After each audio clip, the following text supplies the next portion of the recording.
governo aveva già destinato al Veneto 1 miliardo di euro per i danni che il maltempo ha causato a fine ottobre 2018.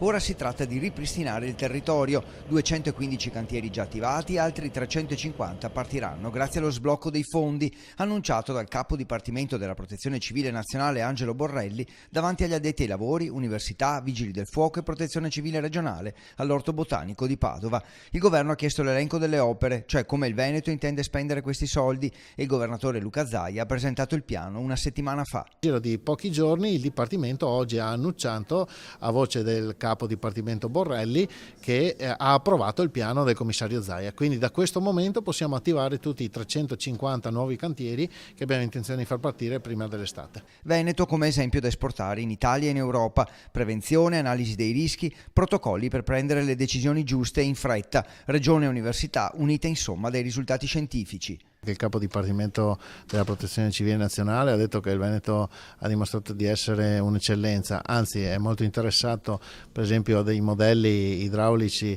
e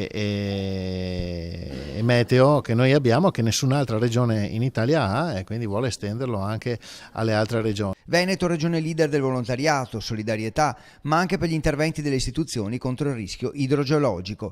Opere di prevenzione, abbiamo investito 866 milioni di euro in questi ultimi anni e si sono visti i risultati. Nel 2010 ci sono stati ben 32 punti in cui si sono rotti gli argini, questa volta invece non è successo. Infine un sistema di previsioni del tempo messo a punto da ARPAV e università, unico in Italia e in Europa, un modello per tutti.